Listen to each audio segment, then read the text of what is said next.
Well, good evening, everyone, and welcome to St Michael's Church. If you don't know me already, I'm Abby, I'm the rector, and it's really lovely to welcome you here as part of our Eco Fortnight that we're putting together for COP27, the Climate Summit, to try and raise awareness, inspire us to take better care of our creation, but also to call upon our leaders and pray for our leaders to change their hearts and their minds about what needs to be done about climate change and to actually take some action. So just before I welcome Andrew, I'd just like to lead us in a short prayer about the COP27 summit. Let us pray. God of blessings, the universe sings of your glory. Deepen our gratitude for all you have made and awaken in us a renewed commitment to care for the earth and each other. Inspire world leaders at COP27 with openness to listen to those most affected by climate change and with courage to act urgently and wisely so that our common home may be healed and restored and all people and generations to come may delight in it. Amen. And so I'm going to hand over to our speaker. Really pleased to have Andrew here. Andrew is Professor of Climate Adaptation at the University of Birmingham. So just hand over to you. Thank you very much. And hopefully,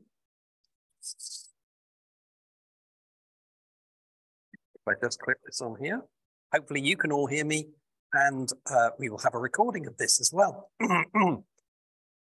So my name is Professor Andrew Quinn. As Abby says, I am Professor of Climate Adaptation. I'm at the University of Birmingham School of Engineering. I'm in civil engineering, but my background is quite varied and I have done work in maths and physics and environmental science, as well as in what you might think of as more engineering type things. And my interest in climate change has grown over the past 10 years, and I have developed work with various organizations looking at how they should adapt to climate change. And in doing that, I've worked with lots of people. I've worked with meteorologists, climatologists. I've worked with scientists of many different types, even all the way through to biologists looking at the ecology and the effect of different environments on animals and indeed on human beings as well. So what I want to present to you is really some of the background to climate change, some of the things which perhaps are misunderstood, and really to try and connect some of the pieces of the jigsaw puzzle together for you so that as you hear the news reports, maybe they make a little bit more sense, or you can understand where they're coming from. So I'll start with what is climate. So climate is a long-term pattern of weather. Usually we talk about a minimum of 30 years, but actually what we mean is the weather, the climate is the thing that shapes all of the land, the animals, the plants, the people, the culture in a particular area. So we go on safari, we see safari animals. You see the savanna, you see the grassland, the baobab trees. That is what has grown in that climate. If we go to the Mediterranean, we talk about the Mediterranean climate, the lovely sunshine, etc. If we talk about the tundra, we talk about reindeer, we talk about people and culture that has developed. So climate shapes a lot of what we take for granted. And if we talk about a change in climate, we need to think about that breadth in order to be able to get some idea of what the effects are likely to be. Now, climate is complicated. It involves lots of moving parts of the Earth's environment. It involves the oceans, the atmosphere, the land, the cycle of water evaporating, becoming clouds, raining, as it has been quite a lot.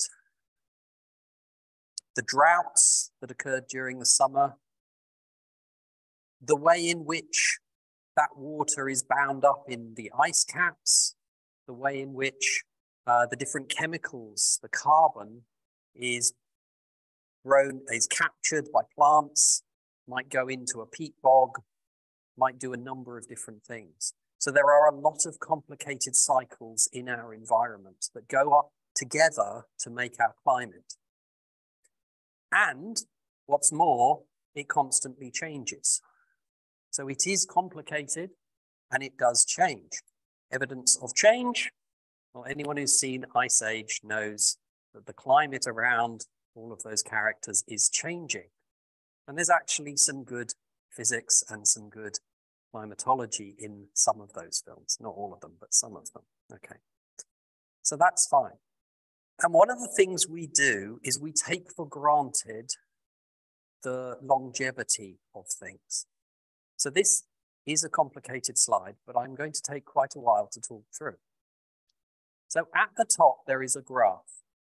That is a graph of the best estimate of the average temperature of the Earth over the entire lifetime of the Earth that there has been living things on it. So we start off on the left-hand side, 500 million years ago, and about 350 million years ago, we start to get plants on the land.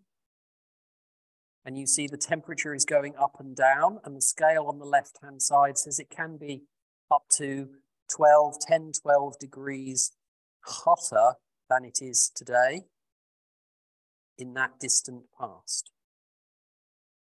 And as we come along this graph, we see the temperature goes up and down. And along the pictures there, you can see, first of all, the plants, next amphibians, and the next one is the dinosaurs. So in that world where those dinosaurs were living, it was warmer than it is today.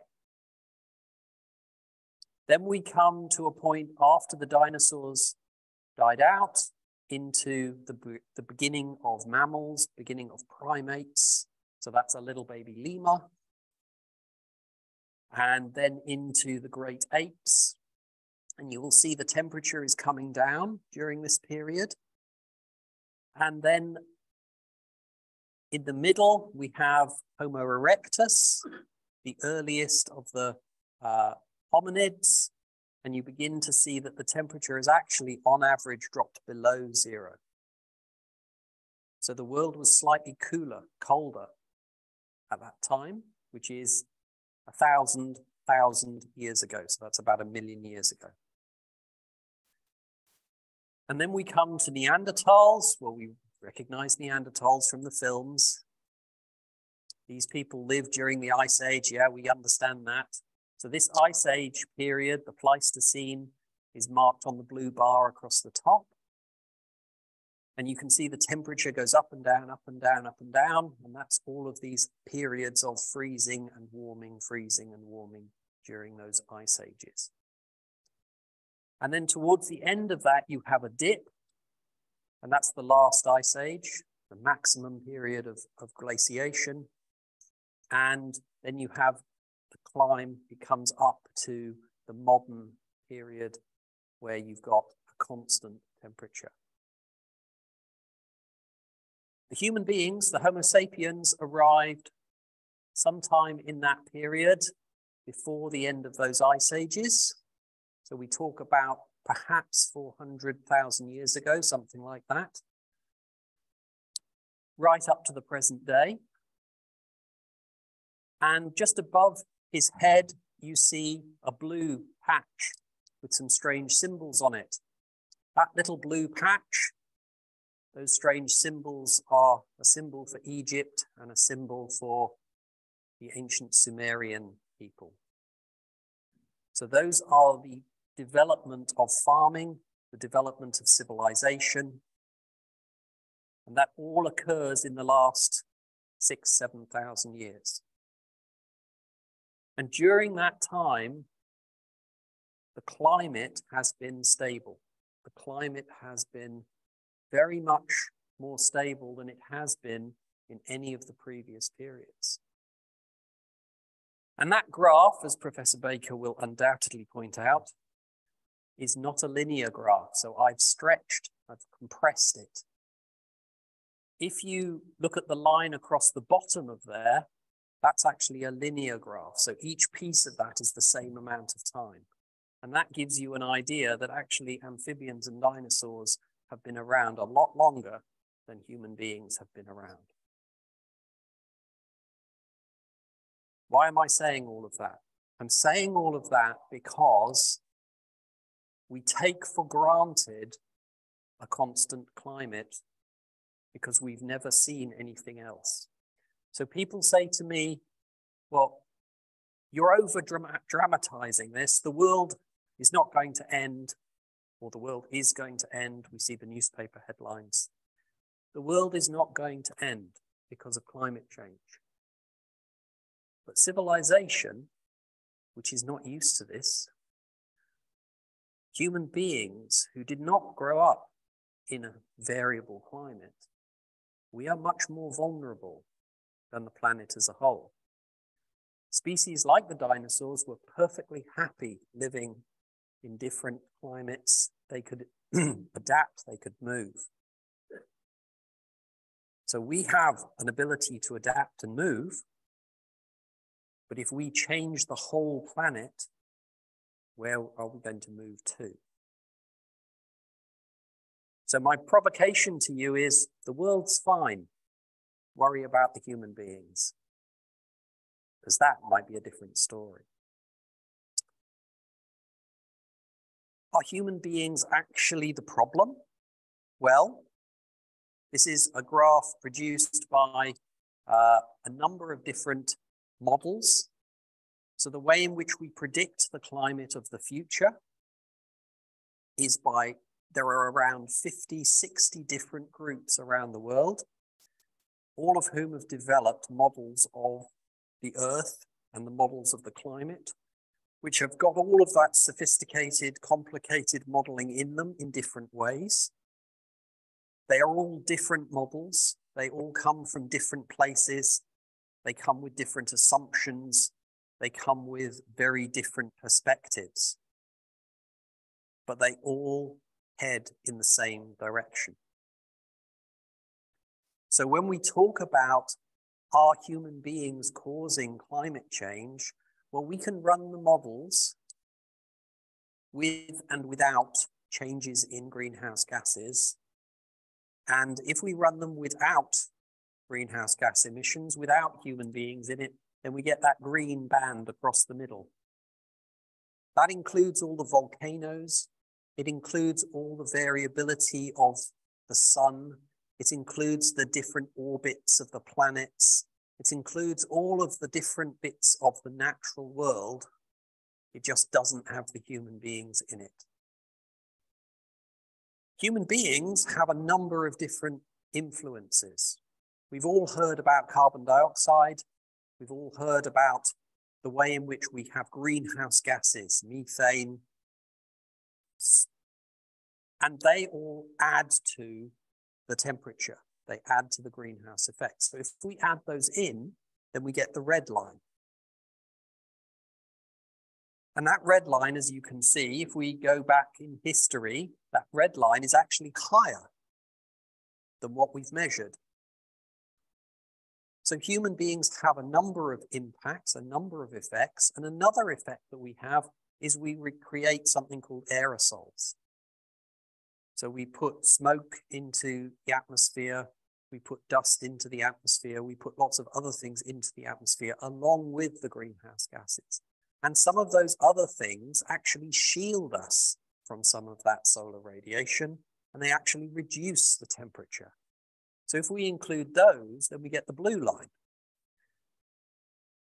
So human effects on the atmosphere are complicated, but in essence, we have a positive part and a negative part, whichever way around you want to put them. But if we add them together, we end up with that increasing line there. And that is all just comparing with historical measurements. So we can see our models producing the same pattern that we see in history if we include all of those extra factors.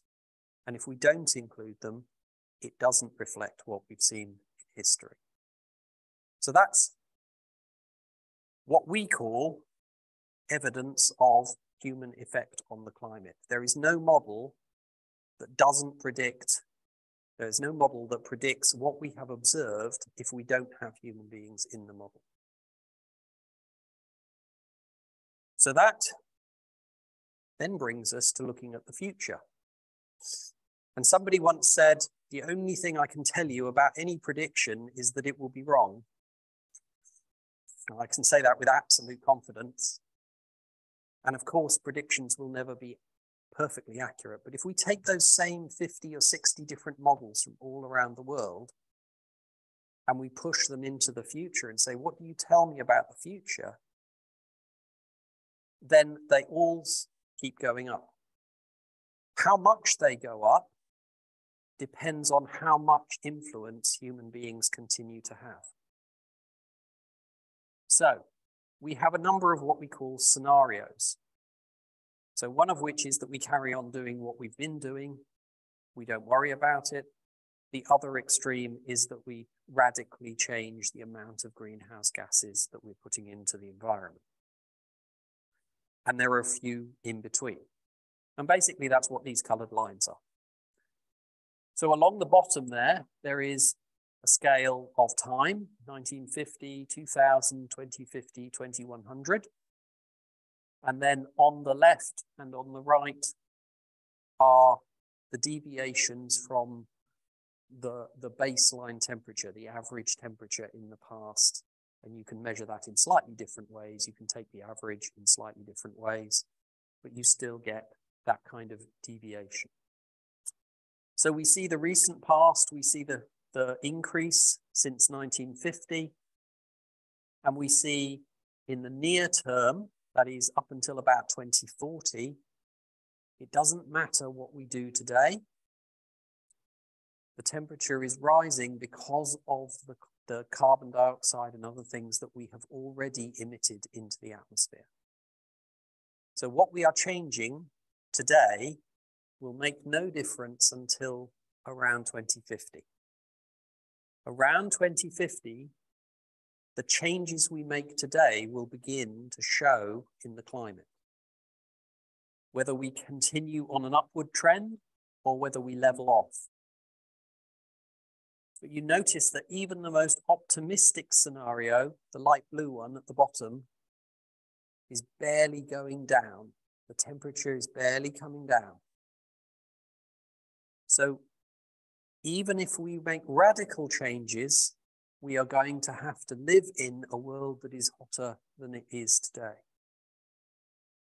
That's why I'm a professor of climate adaptation, because I want to think about and try and help us to live in that world.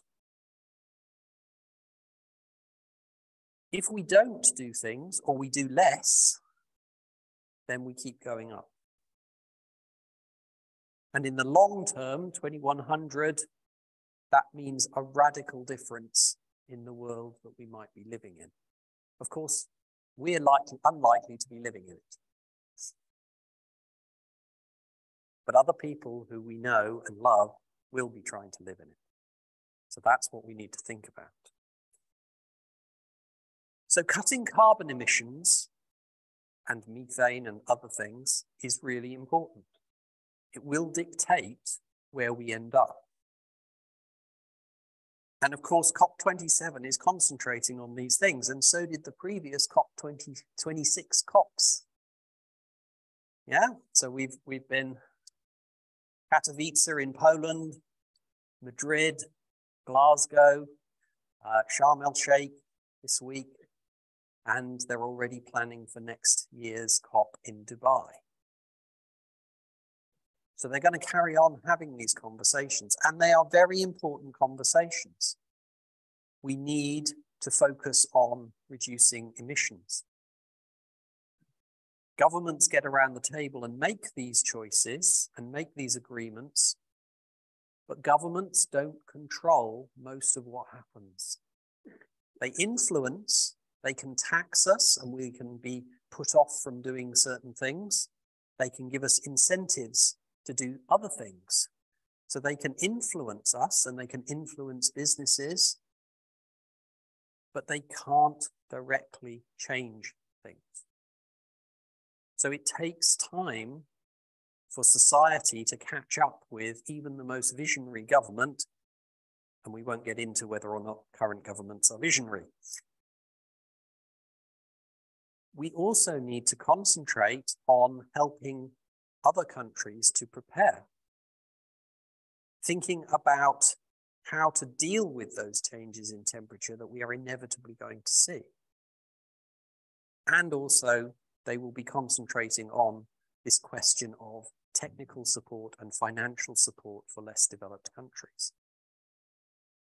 So there are lots and lots of things on the agenda for COP27, and they are all important things. But let's not lose sight of the fact that even if they are visionary and determined, we need to implement those things. We don't just need to talk about them. And that is the challenge. So what can we do?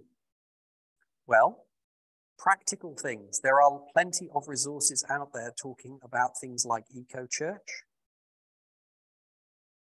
I believe you're involved in Eco Church. There are lots of helpful bits of information. There are lots of leaflets. There are lots of churches that are doing great work on improving their communities as well as their own buildings, looking at how they can help and support communities to develop their energy use, their renewable energy sources. And it's a collaboration. And I think that's one of the most valuable things, is that individually, there is a limit to what we can do. It is a valuable thing that we do individually, don't get me wrong. But it is important, if not absolutely essential, that we work together. We can have greater effect and greater support if we work together.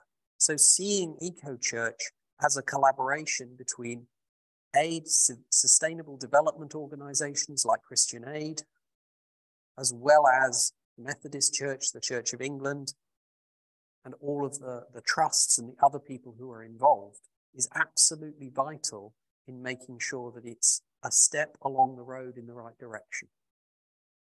And let's apply those principles here. Let's apply them in our own homes, in our other organizations. And of course, one of those things, hence the title of my talk, is always, well, we can do some carbon offsetting. Yeah, we can soak up all the bad stuff by having a few trees. This is very popular. We can calculate our carbon footprint. Absolutely, we can do that. And it's good to start by understanding where we are and what parts of our life contribute to that carbon footprint. Some things have a disproportionate effect on that carbon footprint, and we can think about how much changing one thing will actually have a bigger effect than a whole load of little things. So just change one thing is a really good phrase. And if you understand what is contributing to a carbon footprint, you can make a really big change by actually doing one small thing. And that might be changing energy supply, that might be insulation, it might be whatever. But it can be a relatively straightforward thing. And then people say, and offset the rest. And the principle of that is very good.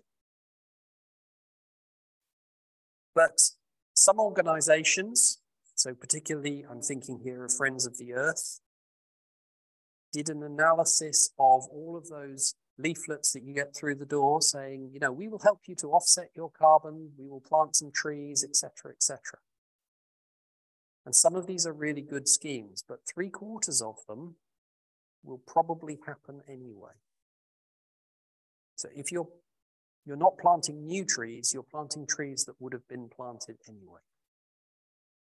And that's not carbon offsetting. And the second thing is that the trees that you plant need to grow to maturity and not get burnt down, not get chopped down. So there has to be long-term management of those trees and those woodlands. And the worst one, in my opinion, is the one that says, pay us your money or we'll chop down that forest. Because that's not carbon offsetting, that's just doing the wrong thing. But there are schemes out there that basically make you that offer. You know, here is this ancient woodland. Look, the developer wants to cut it down. We want to buy it. So give us your money and we will buy it and it will be safe. Now that is a worthy cause. Don't get me wrong. I am very pro trees, but these are, if that is ancient woodland, those are mature trees. They're not going to be absorbing a huge amount of carbon anymore. They've done their growing. Carbon offsetting is about planting new trees and letting them grow. So we need to be very careful about how we do the offsetting. And the latest trick here is, you may or may not have seen this yet, is biodiversity offsetting. So it's fine for you to concrete over this bit of ground that's got wildlife in it because we're going to save this bit of ground over here that's got wildlife in it. That's great, but the wildlife actually isn't the same. So it's a similar sort of scheme to get people to give money. So just be careful. Carbon offsetting is a good idea, but there's a limit to how much you can actually achieve. And not producing the carbon in the first place is actually the way in which we make progress on this.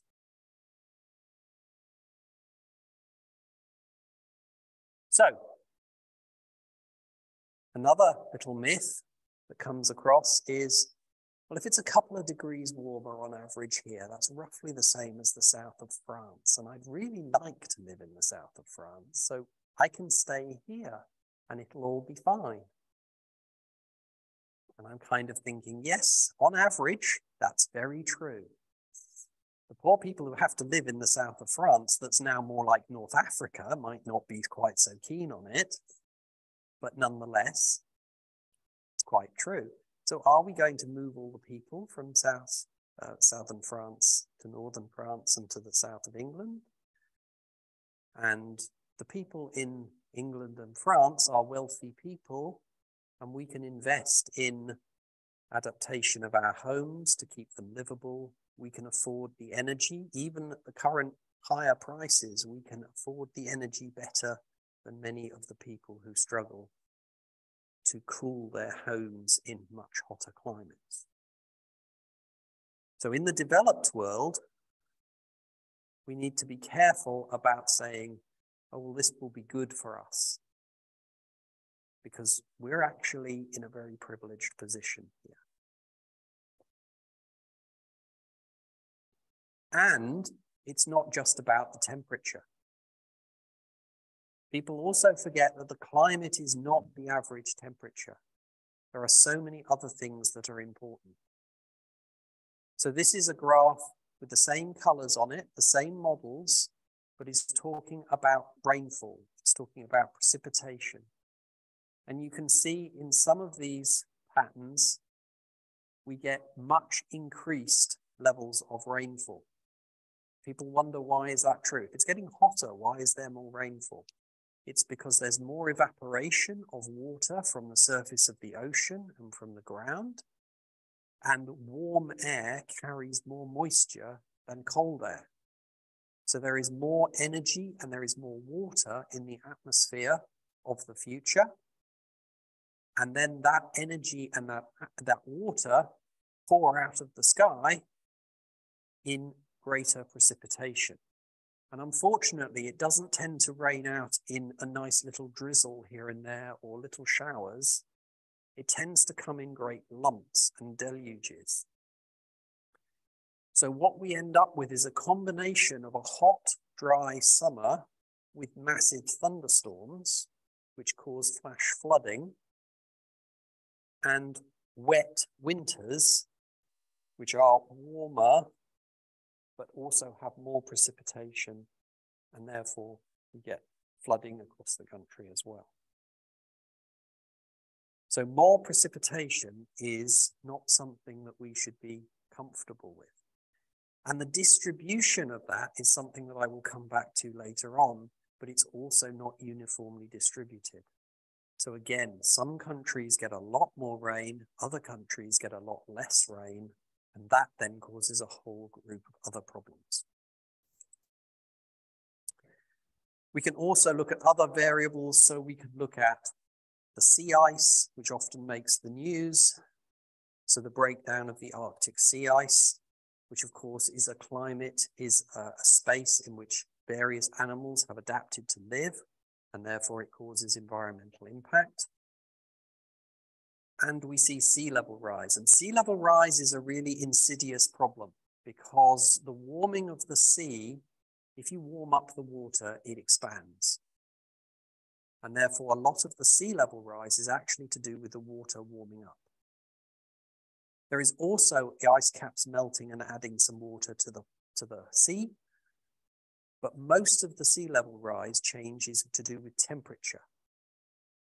And that is a very long-lasting effect. So when we, even if we have our really good active model of cutting down the amount of greenhouse gases,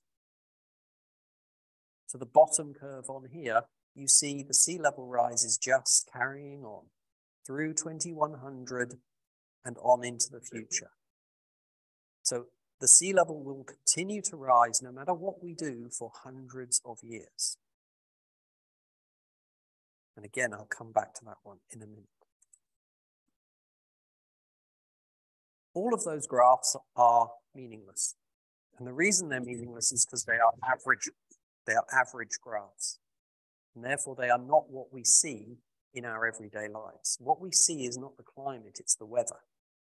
And the weather is the norm. The weather is the variable. And the extreme problem, whether it's extreme temperature, or whether it's extreme rainfall, or anything else. That is the problem. That is when things break, that is when people are flooding, that is when and as the average changes, those extreme values become more and more frequent. So in today's world, we already have something like 3 times as many peaks of hot weather. If we go to 1.5 degrees average rise, those peaks of hot summer become 4 times more likely. If we go to 2 degrees, they become 6 times more likely. So we don't just see a hotter summer by 1 or 2 degrees. What we see, pardon me, drop the microphone. What we see is more and more of those extreme summers. And on the right-hand side, the green one tells you about heavy rain. So we see more and more increasing storms and more increasing rain. And it's the intensity of those storms and the intensity of that rain that causes the problem. So the average might be the same as the south of France, but the thunderstorms might be a real problem. And we need to think about that, not just take the simplistic numbers that sometimes we get given. And this makes a real difference to people's lives. It makes a real difference to people's lives because people die. So this is 2021, 1 year, not even a particularly extreme year. 2022 was probably going to be worse. There were 228 deaths in Europe. There were 300 deaths in China from these extreme events. We have wildfires in the Americas. We have flooding in all sorts of places. These are the events which cause an awful lot of damage and disruption, and particularly in areas which are less developed, Because in developed areas, we have insurance, we have robust buildings, we have infrastructure, we have emergency services. In areas that don't have those things, then the little progress that they have made is washed away by the next event, and they're back to square one. And I mentioned this, things aren't uniformly distributed. So the next little collection of pictures is little iconic maps of the world, if you like, divided up into little hexagons. The first one here talks about the different regions of the world and extreme heat. And it's looking at historical data. So almost every little hexagon there is red because it's showing an increase in hot, extreme weather. So heat waves, basically. And it doesn't matter whether you're talking about Arctic regions or tropical regions, they are all seeing a consistent increase in the number of hot weather events. If we look into the future, these little hexagons are all pointing outwards. They are all showing that the models show a continuing increase in those extreme events. If I look at rainfall, we see a pattern of green areas of increase in heavy rainfall. So these are all areas which are likely to get more heavy rainfall events. And they are less predictable. So some of these areas, like, for example, Southern Asia, rely on the monsoons being predictable. What happens is not that the monsoon disappears, but simply that it becomes unpredictable. And if it fails 2 or 3 years running, it becomes a real problem. And if we look into the future, all of those regions that have seen increases continue to see increases into the future.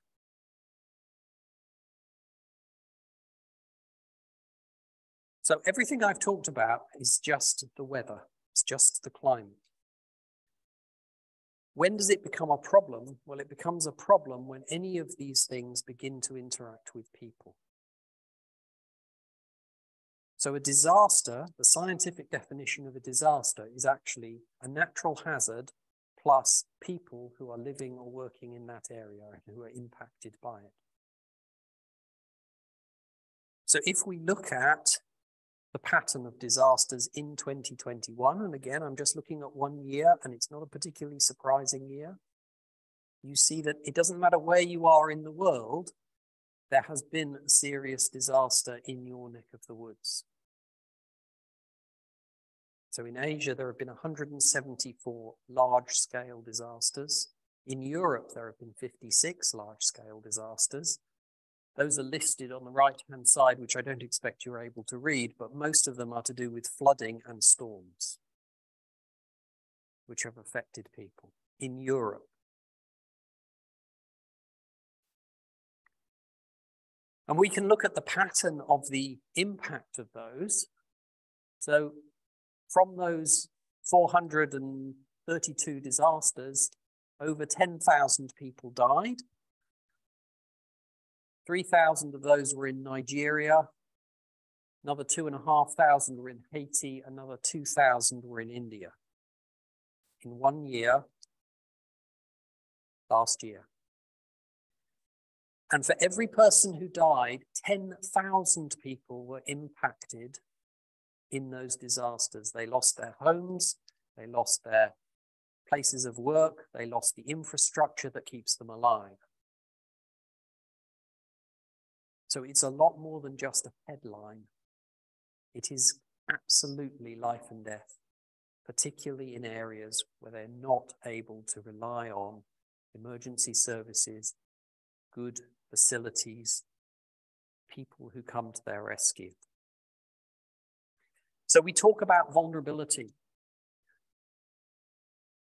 Adaptation is all about reducing people's vulnerability.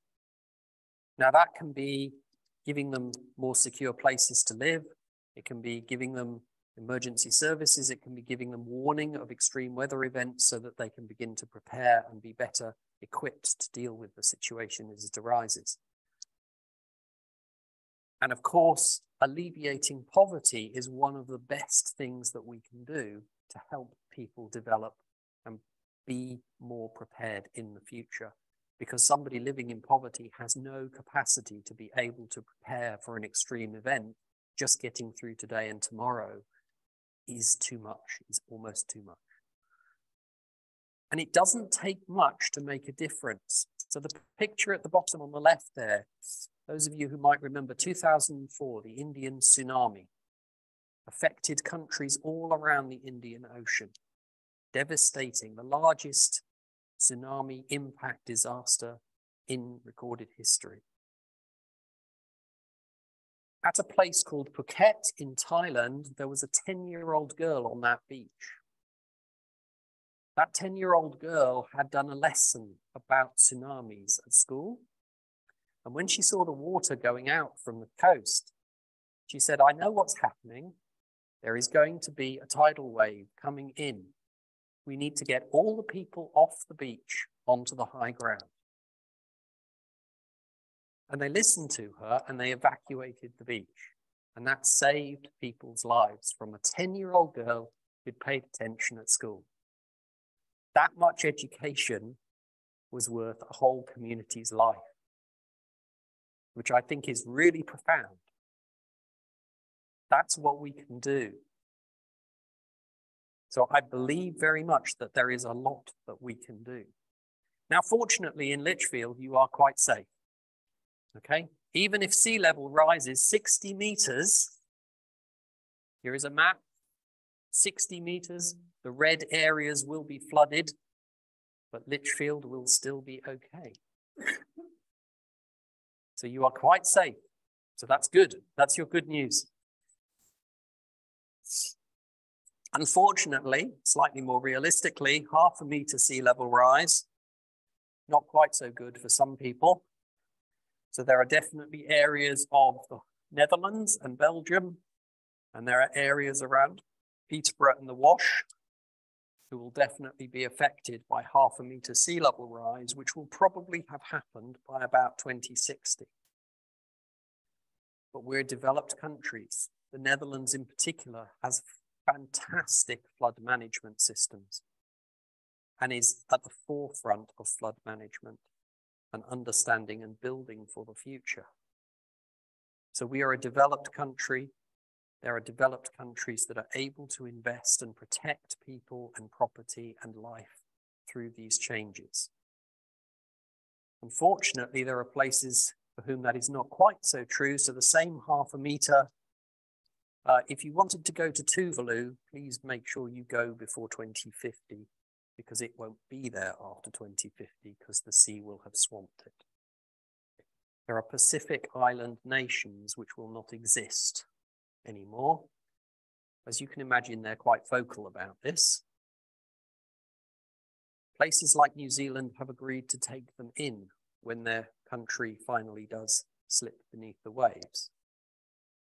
But it does give you some idea of the scale of the problem. If we go to Guyana in South America, Georgetown is the capital of Guyana. Parts of Georgetown are already below sea level. By 2050, it will be well and truly below sea level. And as you can imagine, Guyana can't exactly afford to build this same kind of sea defenses as places like Rotterdam. And we also see places in Mozambique, we see places in Vietnam, we see half of Bangladesh and the areas of India. So these places are very heavily populated, very heavily farmed. They are very important to the communities and to the countries in which they are in. And they will be hurt by 0.5 meter sea level rise, which we can see coming. And if you remember, I said, we can't do anything about anything before 2050. It's already in the box. So this is what we have to learn to cope with and to adapt to, and to help others to adapt to.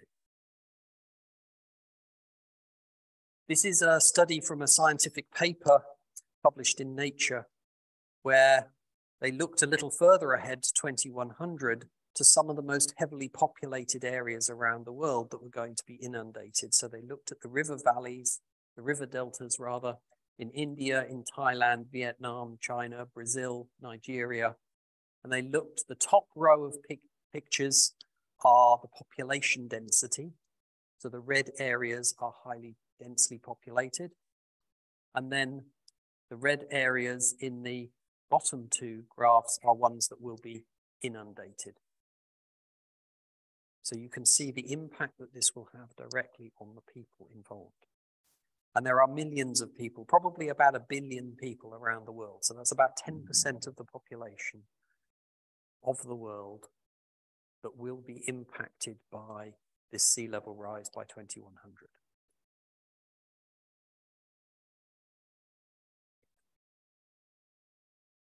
But again, sea level rise is an average, and therefore averages happen slowly and we can perhaps learn to cope with them. But the average is not what's going to kill people. It's the storm surge on top of the sea level rise that's going to cause the flooding. Some of you may have a recollection of some floods that happened in the UK and the Netherlands in 1952-53, where there was a massive flood across East Anglia and large parts of the Netherlands, which was massively destructive. That's the kind of thing that we see. We now have defenses which protect us against that, but those are the kind of events which cause such loss of life and damage to these communities. And there is a whole report from the UN on the subject of cities and settlements by the sea. And yes, we talk about New York and its vulnerabilities, and we talk about some other coastal cities. And there are lots of cities on the coast that are very important. But this is in the developed world where we're probably going to be able to afford to either defend them or move them. The challenge is, what do we do with the rest of the world? That's all very bleak, and I realize it's very bleak. We can do something about it. That's the good news. The UN has Sustainable Development Goals. It talks about these 17 different areas of work that we can do to improve the lives of people around the world. Organizations like the DEC group, including Christian Aid, Oxfam, Islamic Relief, and the others, they work in these development projects which help people to develop sustainably, help people to improve their resilience and their adaptive capacity to be able to look to the future with hope and be able to develop their own independence. So an aid project is not just about today. An aid project is about tomorrow, for that generation and for the next generation. It gives hope, it gives capacity, and is absolutely vital. And there is also good news about the fact that we are not alone in doing this. Individual actions are, of course, important, but collective action is really the way forward. And we still have a majority of people, even in the current circumstances, who actually care passionately about this, both in this country and in other countries. And therefore, the hope of COP27 is that we work together to implement that vision and to develop those ideas and to help people, because we never know when we will need our neighbours' help, and therefore helping someone else is helping ourselves, because it is a community, because we can work together. So there are lots of surveys like this one. And people realize, the last bullet point on there is that people realize that this will take a long time. There are always things which are more problematic, more urgent today, but that doesn't mean that this isn't important. And we need to distinguish the urgent headlines from the important long-term change and what we can do about it. So as I mentioned earlier, we can individually do something. And there is obviously, essentially, something that we can do. We can think about the things which have the highest impact. I don't know how many of you particularly fast fashion orientated, maybe not in this room, but you know, the carbon footprint of fast fashion is huge.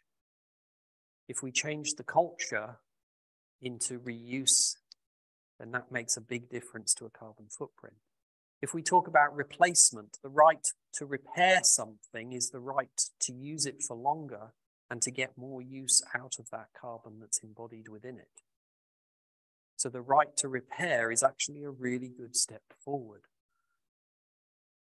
If the sources of electricity are renewable, then electrification is a very good idea. Gas is not quite so good, but it's better than coal, which is where we were. So, you know, steps forward, absolutely. And overconsumption. Where can we think, when is enough enough, particularly in the developed world? So we can do things that will reduce our carbon footprint. We can avoid doing things which are particularly problematic, like frequent flying. And we can definitely do things about not exporting our waste and our carbon footprint to other places just so that we feel better about it. And that's important things that we can do, we have control over. And it all makes a difference. So this is, again, a complicated graph, but the gist of this graph is the more decisions we make in the right direction, the better the end point is. And if we all head in that right direction, then we get to a better place than if we make the bad decisions, which are easy to make, but are not the best things to do. So the simplest thing we can do is just do the right thing. Plan A, as Marks and Spencer's would put it.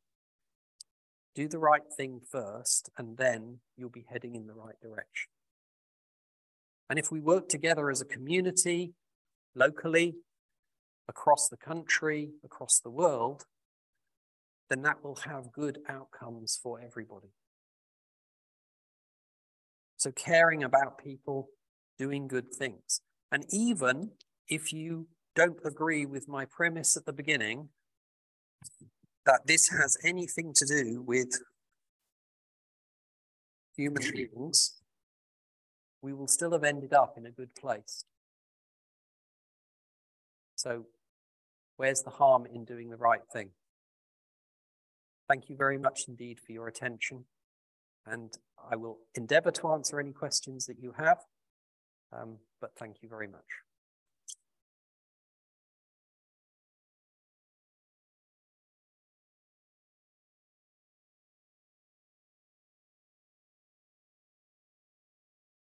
Just before questions, I want to say a really massive thank you. That was extremely